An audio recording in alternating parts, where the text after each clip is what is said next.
Bonjour à toutes et tous, moi je suis Madame Damour, je suis formatrice à l'Institut Richemont. J'interviens notamment sur les terminales Bac Pro SAPAT, mais aussi du coup en BTS économie sociale familiale, notamment sur le module habitat logement et de l'aménagement. Alors avec moi aujourd'hui, j'ai deux étudiantes qui vont se présenter, qui sont en BTS ESF. Oui. Alors vas-y. Donc bonjour, je m'appelle Chloé. Je suis en deuxième année de BTS ESF. Je suis apprentie à la MSAIS de Saintes, c'est un service MSA. Voilà. Bonjour, je suis Cathy. Je suis aussi apprentie en deuxième année et je suis en apprentissage à la MFR de Saint-Projet. Ok. Alors, ce qu'on va faire dans un premier temps, c'est présenter la structure, l'Institut de Richemont, qui a 50 ans d'existence, donc presque 51 ans d'expérience pédagogique. Ça représente 18 000 diplômés et on a un taux d'insertion professionnelle de 90% un an après la sortie de l'établissement, toutes formations confondues. Ça représente aussi l'Institut de Richemont environ 370 apprenants, donc une structure assez importante. C'est 420 entreprises et partenaires institutionnels. Et au niveau des infrastructures, c'est un ancien bâtiment qui fait 5400 mètres carrés. Voilà, donc c'est assez grand, mais c'est ancien, mais ça a son charme. Et puis, bien sûr, on est rattaché au réseau des MFR Nouvelle-Aquitaine. Donc, c'est 56 MFR en Nouvelle-Aquitaine. Mais ça, les MFR, vous connaissez. Voilà. Donc, vous devez voir des petites animations qui présentent l'Institut. Voilà. Donc, vous voyez, c'est un beau bâtiment. Donc, on est situé juste à côté de Cognac. On est à 10 minutes du centre-ville. Voilà, du centre-ville de Cognac. Et d'ailleurs, l'émission actuellement, là, elle est diffusée. Donc, on a depuis l'année dernière un plateau TV qui a été aménagé, qui est tout récent, donc qui nous permet de faire ce genre d'émission. Ça sert à toutes les formations. Et puis, voilà, ça permet en ces temps un peu spéciaux de Covid de rester en contact avec les partenaires, les élèves, les futurs élèves.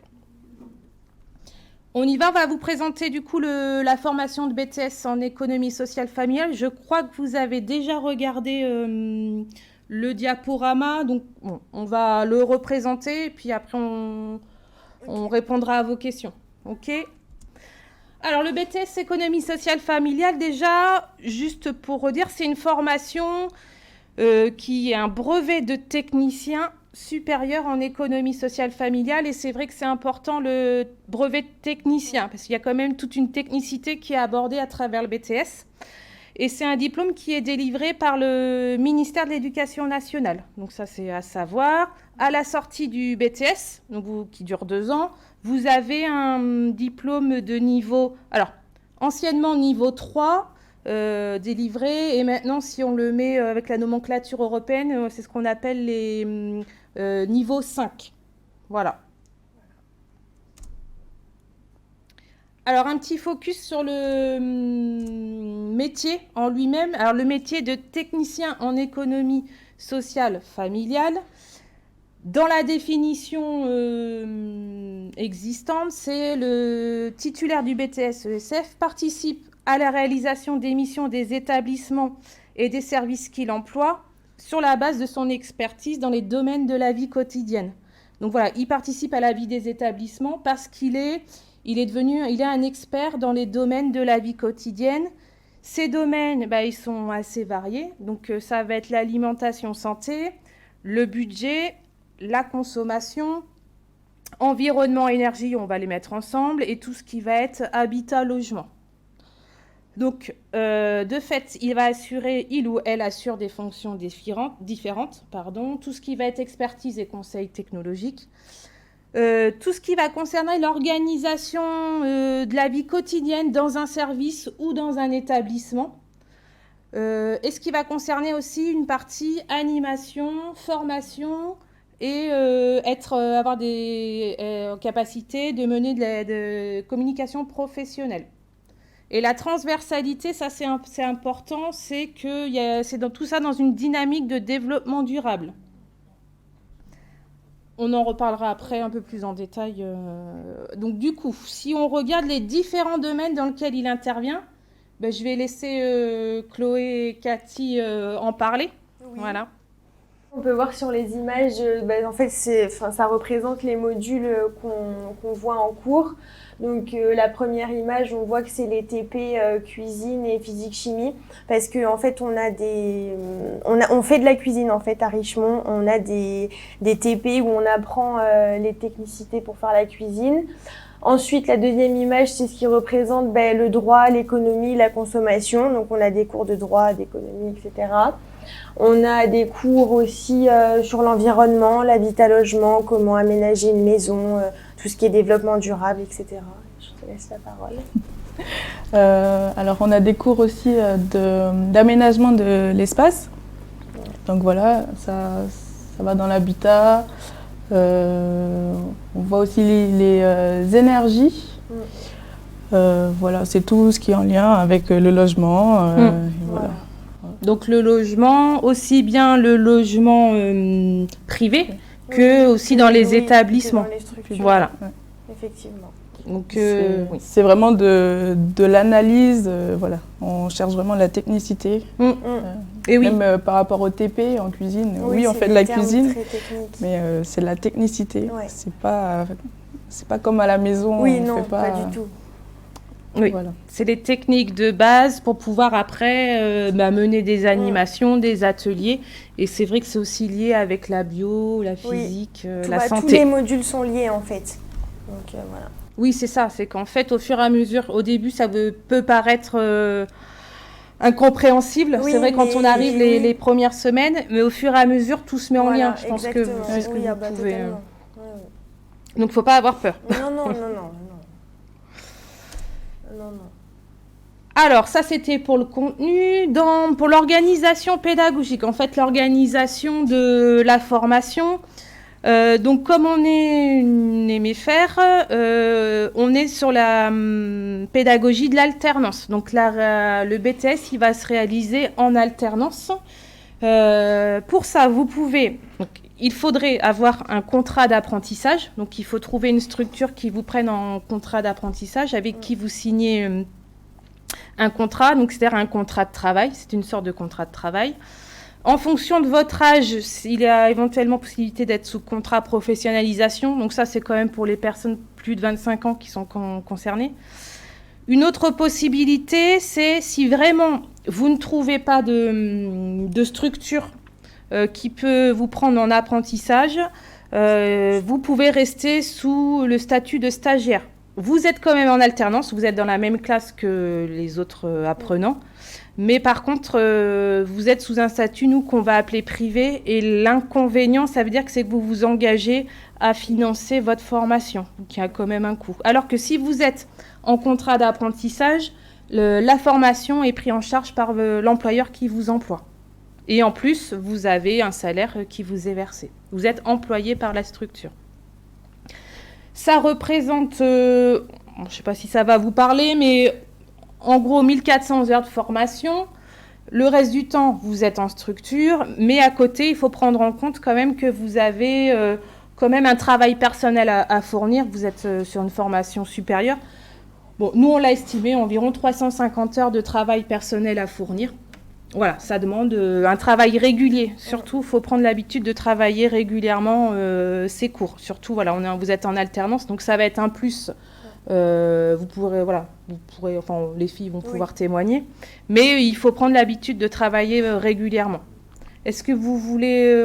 Chloé, son parcours est assez intéressant. Elle peut l'expliquer, du coup, voilà. Oui, du coup, moi, j'ai commencé la première année de BTS en tant que stagiaire. Et j'ai fait mon stage, du coup j'en ai fait qu'un parce qu'après il y a eu le Covid, donc j'ai fait mon stage au foyer de l'enfance de Saintes. Et par la suite, j'ai décroché un CDD de 3 mois là-bas. Et arrivé en deuxième année, j'ai décroché un contrat d'apprentissage donc à la MSAIS. Donc en fait, on peut commencer en tant que stagiaire et finir apprenti. En fait, tout peut se faire en cours de route, il n'y a aucun souci là-dessus.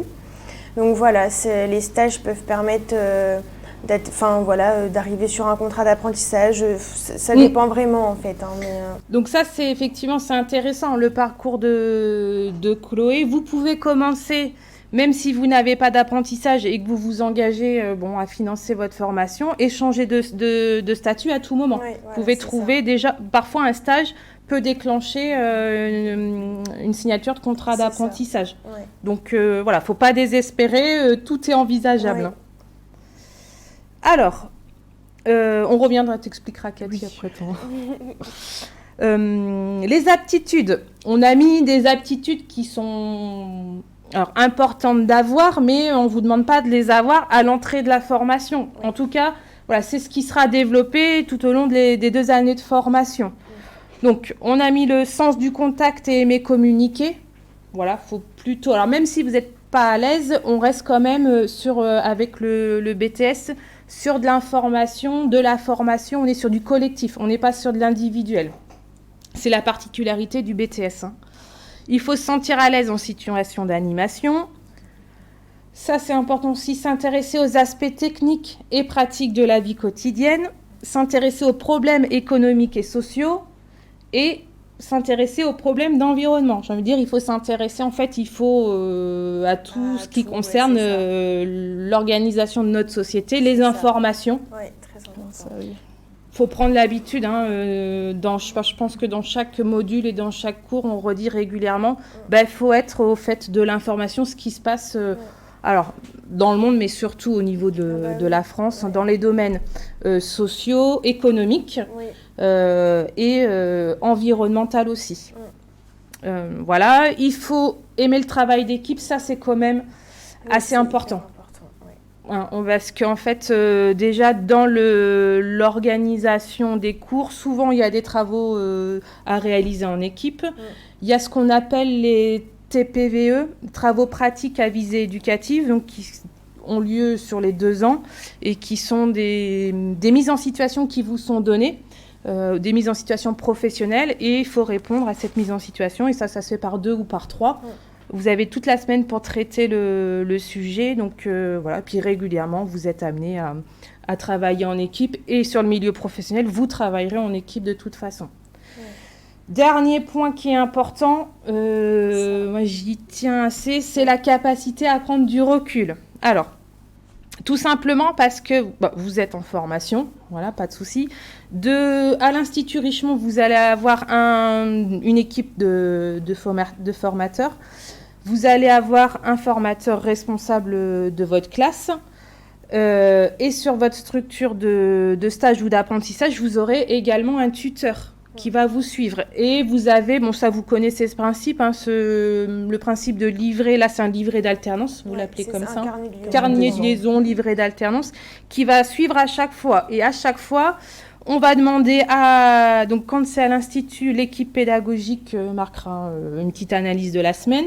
Vous devez, en tant qu'apprenant, étudiant, faire votre analyse aussi bien quand vous êtes Non, c'est sur votre lieu de stage, principalement. Oui, quand on est en apprentissage, sur le lieu... Voilà. Donc là, il y a une analyse à faire. Et votre tuteur marque également à chaque session son analyse. Donc, ça veut dire qu'il y a des choses qui sont dites, et elles sont dites pour vous faire progresser. Donc, c'est-à-dire qu'il faut les prendre en compte. Il ne faut pas se braquer à chaque fois qu'on va vous dire quelque chose. Oui, puis même moi, je rajouterais aussi que le BTS ESF, on travaille avant tout avec l'humain, et c'est hyper enrichissant, mais parfois, il faut vraiment prendre du recul parce qu'on peut faire face à des situations inattendues assez souvent. Donc voilà, prendre du recul, ça permet de relativiser sur beaucoup de choses et de pouvoir mieux réfléchir aussi sur ce qu'on peut faire. Enfin, moi, je trouve. Après, c'est comme ça que je trouve. Oui. Voilà. Cathy, c'est très bien. Oui, je te rejoins, Chloé, parce que, moi, je travaille je vais me présenter après, mais vas-y. Je travaille en MFR aussi, et je travaille donc avec un public adolescent, et c'est un public que je ne connaissais pas vraiment, même si j'avais travaillé en centre de loisirs, je travaille avec des plus jeunes.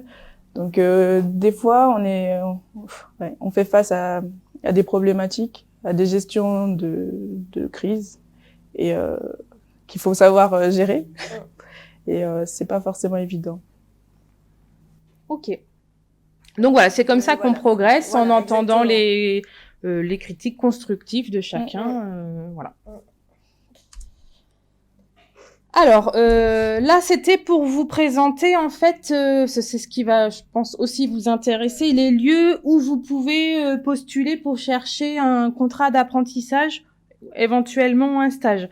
Alors là, on les a classés par type de public. Donc, si on prend les personnes âgées, donc ce qui va être possible, c'est les résidences autonomie, les EHPAD, les services d'aide à domicile, éventuellement des caisses de retraite, des CLIC, des centres locaux d'information à destination des publics âgés.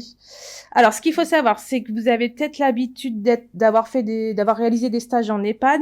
Là, on vous demande pas du tout d'intervenir sur du soin. Si vous êtes dans ce type de structure, ça sera soit sur des missions d'animation ou après de tout ce qui va être plutôt de gestion de l'établissement. Mais en aucun cas, on va vous demander de réaliser du soin. Donc ça c'est pas possible. Autre type de structure, c'est ce qui concerne les personnes en situation de handicap. On a tout ce qui est foyer de vie, foyer occupationnel, les SAVS, les ESAT, établissements, tout ce qui est aide par le travail. Voilà, tout ce qui est structure handicap, c'est tout à fait possible. Les structures concernant les publics enfants-adolescents, donc c'est ce que nous disait Cathy, donc elle est en MFR, donc c'est tout à fait possible de réaliser son apprentissage en MFR, hein, c'est régulièrement demandé, il y a des recherches, les MFR recherchent régulièrement tous les ans. Ça peut être en MEX, en IMPRO, mission locale, on en a, ça fait 2 ans de suite. Il y en a cette année aussi donc ça fait 2 années de suite que les missions locales aussi prennent des apprentis. Donc sur différentes missions qu'elles peuvent réaliser, de l'information auprès des publics jeunes, 16-25 ans, et les différents dispositifs qu'elles mènent. Des structures très intéressantes, c'est effectivement les centres sociaux culturels, les MJC, notamment auprès de secteurs famille, par exemple, ou tout ce qui est l'accès à l'emploi, l'accès aux droits, au numérique. Voilà, ça c'est des structures tout à fait possibles et intéressantes. Autre structure, c'est ce qu'on a classé dans l'insertion sociale et professionnelle. CHRS, Centre d'hébergement et de réinsertion sociale. Tout ce qui va concerner les CADA ou les UDA, c'est les publics migrants. Donc qui se développent un peu sur le territoire, on va dire Nouvelle-Aquitaine. Il y a plusieurs antennes. Et donc voilà, ça se développe pas mal. Les épiceries sociales, banque alimentaire, ça c'est possible, mais il faut qu'il y ait des professionnels qui interviennent. Voilà, si c'est des associations, il faut qu'il y ait vraiment au moins un professionnel qui puisse vous suivre. Hein. Chantier d'insertion aussi. On a une personne cette année qui est en chantier d'insertion, donc tout à fait possible. Autre structure, tout ce qui est structure d'aide à la personne, les bailleurs sociaux. Les GIP, groupements d'intérêt public. Donc là, Chloé, elle pourra en parler. Tout ce qui est service de prévention santé de la MSA ou de la CPAM, la Sécurité sociale. L'ANA, l'Agence nationale d'aide à l'amélioration de l'habitat. Ça, c'est pas mal. On n'a jamais eu personne, mais il n'y a pas de ça. Vous rentrez dans le référentiel, il n'y a pas de problème. Tout ce qui est association de consommateurs, les fournisseurs d'énergie, à savoir qu'ils développent de plus en plus un service social, donc ça peut être très intéressant, tout comme par exemple aussi la SNCF a un service social, donc faut pas hésiter à les démarcher. Et tout ce qui est aussi, vous avez peut-être entendu parler, on l'a pas marqué là, des points info énergie ou les centres d'information spécifiques énergie. Et là aussi, vous pouvez tout à fait postuler, vous serez dans le référentiel. Et bien sûr, tout ce qui va être collectivité territoriale, donc les communes, notamment via les CCS, Centre communal d'action sociale, le département qui mène l'action sociale, les maisons départementales. Là, il n'y a pas de souci, très régulièrement, ils prennent. Voilà. Je vais laisser peut-être, du coup, les filles expliquer. Donc, Cathy nous a dit qu'elle était en MFR. Oui. Chloé, où tu es en apprentissage? Oui, Tu peux donner une idée? moi je suis en apprentissage à la MSA IS de Saintes. En fait, c'est un service de la MSA, c'est les mutuelles agricoles.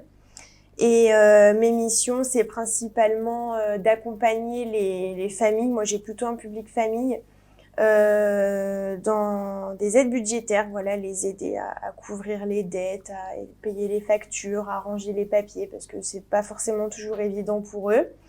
Et j'accompagne aussi les personnes âgées. Je fais des évaluations, en fait. Je codifie leur degré de dépendance pour qu'ils aient le droit à des aides ménagères, enfin, ce genre de choses-là. Et quelquefois, j'interviens en atelier collectif auprès de missions locales pour aider les jeunes à gérer un budget. Donc voilà, moi, je tourne principalement autour du budget quand même dans mes missions. Et j'ai remarqué que le travail personnel était hyper important. Parce qu'en fait, dans les structures, ils parlent beaucoup en sigles, en termes, enfin voilà. Et en fait, quand on arrive, on comprend pas. Donc là, il faut vraiment fournir un travail assez conséquent pour pouvoir comprendre. Mais après, quand on aime, franchement, il n'y a pas de... Oh non, moi j'adore, donc ça m'a pas posé de problème. Voilà. Ok. Cathy, tu veux redire tes missions, réexpliquer? Vas-y. Alors, donc moi, je suis à la MFR de Saint-Projet. Les missions de l'apprenti, enfin, on est assez polyvalent. Donc, je peux être de jour comme de nuit. Alors, en journée, je vais préparer des animations. Je peux encadrer des cours, par exemple de l'EPS, de l'informatique ou des études. Voilà.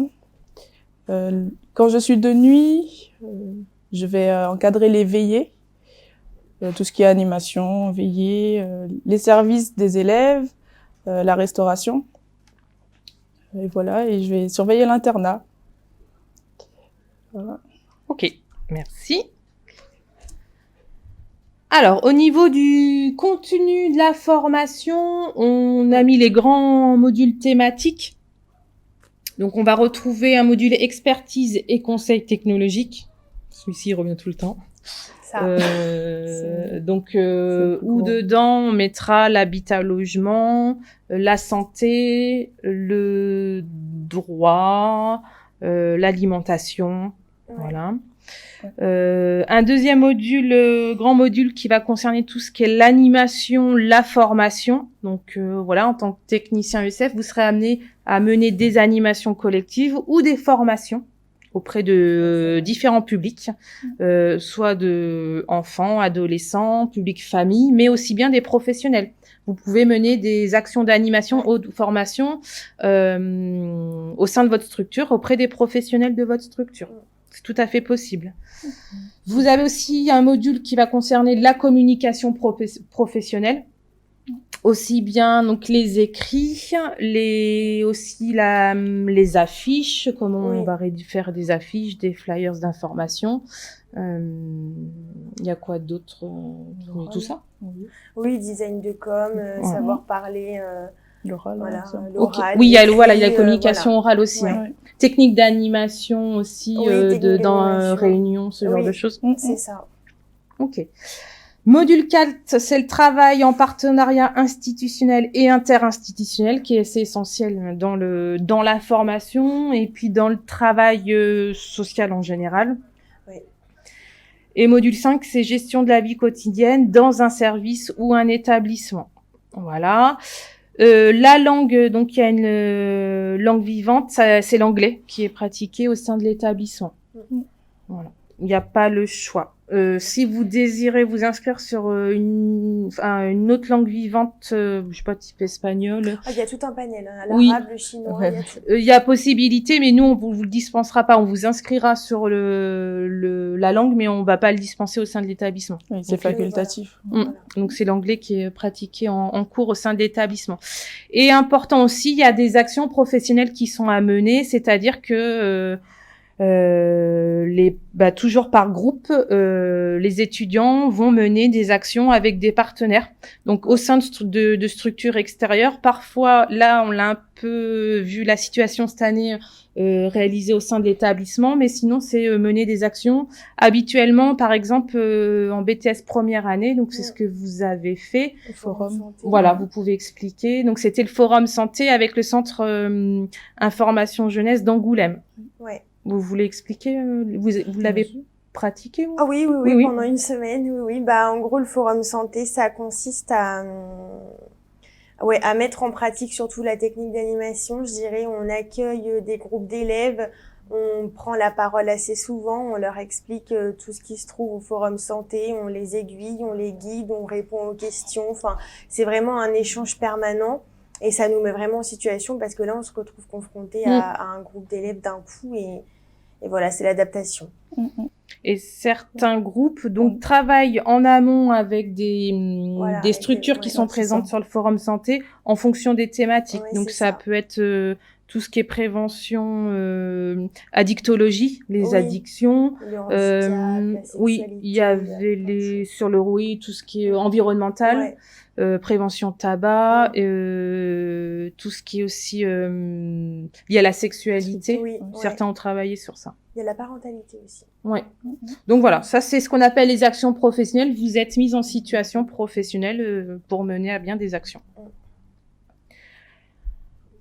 Alors, concernant l'après-BTS, alors il existe plusieurs possibilités. C'est vrai que la voie que vous visez peut-être déjà en entrant en BTS, c'est le diplôme d'état de conseiller en économie sociale familiale, qui est la 3e année, qui donnera en fait vraiment le diplôme de travailleur social, que vous donne pas le BTS. Donc, possibilité de le poursuivre au sein de l'établissement, toujours en alternance et en partenariat avec l'IRTS de Poitiers. Donc voilà. Autre voie possible, c'est la vie active, pourquoi pas.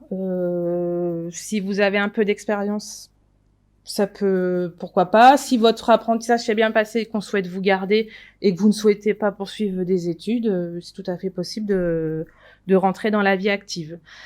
Après le BTS, il y a aussi possibilité de récupérer un cursus universitaire avec différentes licences professionnelles. Alors, vous en a cité quelques-unes, mais il en existe pas mal. C'est-à-dire que vous rentrez directement en 3e année de licence. Alors, par exemple, on a la licence professionnelle intervention sociale, une licence professionnelle en management du logement social, une autre coordination handicap et vieillissement. Et puis après, il existe, si vous voulez regarder, il en existe beaucoup. Donc dans les domaines du social ou du développement durable aussi, si cette thématique vous intéresse, vous êtes normalement à la sortie du BTS assez calé sur cette thématique du développement durable. Certains aussi souhaitent s'orienter sur un autre diplôme du social, par exemple tout ce qui va être éducateur spécialisé, ou éventuellement éducateur jeunes enfants, c'est tout à fait possible. Voilà, donc là, il faut regarder, je pense par contre qu'il faut refaire le cursus complet, je pense pas qu'il y ait encore d'équivalent, c'est à regarder. Voilà, donc ça peut être intéressant si vous êtes jeune, vous sortez du bac, pour prendre un peu en maturité, de faire le BTS, et après de vous repositionner sur un diplôme de travailleur social. Voilà, il y a aussi la possibilité de poursuivre au sein de l'établissement pour ceux qui ont des ambitions, on va dire, plutôt de management et de gestion, avec le diplôme de responsable d'établissement d'économie sociale solidaire. Donc là, il faut avoir un peu plus de maturité. Voilà, on est sur des fonctions plutôt de responsable. Voilà. Mais ça existe et ça arrive de temps en temps que certains BTS souhaitent directement s'orienter sur cette voie. Voilà. Là, on vous a mis, c'est la petite plaquette récapitulative qui présente la formation BTS ESF. Et vous pouvez la retrouver en fait, elle est peut-être pas très lisible comme ça, mais vous pouvez la retrouver sur le site internet de l'Institut de Richemont, www.institut-richemont.fr. On a fini la présentation. C'est vrai que là, presque on va répondre à vos questions. Mais si dans les démarches futures, ce qu'on vous conseille de faire, c'est de venir, si c'est possible pour vous, aux portes ouvertes de l'établissement. Donc il faut regarder sur le site, je ne les ai plus en tête, c'est pas bien. Donc il faut bien regarder quand il y a les portes ouvertes, c'est bien de venir nous rencontrer, de poser vos questions, et puis vous pouvez aussi récupérer un dossier d'inscription. Ouais. Si vraiment vous pouvez pas venir, il n'y a pas de souci, ne vous inquiétez pas, le dossier d'inscription il est aussi en ligne. Donc il suffit de récupérer le dossier, de bien le remplir, de joindre toutes les pièces justificatives et de le renvoyer. Il n'y a pas d'obligation, on est sur Parcoursup, mais il n'y a pas d'obligation de s'inscrire sur Parcoursup. Voilà. Vous pouvez le faire directement auprès de l'établissement. Voilà, on a tout dit. On a tout dit. Donc j'espère que vous avez des questions. Est-ce qu'ils connaissaient déjà? Ah, d'accord. Donc c'est une découverte en fait pour eux. Ouais, on a une élève de moi qui était très sympathique, qui a fait beaucoup de recherches. Donc, à part, je pense, le quotidien des filles sur leur lieu d'apprentissage, oui. Elle avait déjà vu des infos. D'accord, ok. On peut préciser qu'il y a, concernant la vie de l'établissement, il y a possibilité d'être interne, même en étant BTS. Hein, si ça peut des fois aussi les rassurer. Écoute, je pense que s'il y a des questions, les personnes intéressées s'adresseront en direct. Oui, c'est ça en fait. Ils prennent contact avec l'établissement. Sinon, ils demandent Mélanie Gauthier, qui est la responsable. Il n'y a pas de souci. Voilà. Et puis, ils vont sur le site, ils prennent le dossier. Idéalement, voilà, c'est de venir aux portes ouvertes. Comme ça, ils se rendent compte d'eux-mêmes, comment est l'établissement. Et puis, on répondra aux questions. Très bien. Alors, en tous les cas, c'était très clair. Merci aux deux jeunes filles. On m'entend là? Oui. Oui, on nous entend. Après, ce qui est bien c'est bien de venir aux portes ouvertes parce que, d'une, vous rencontrez certains étudiants et vous avez des témoignages de leur lieu d'apprentissage ou de stage.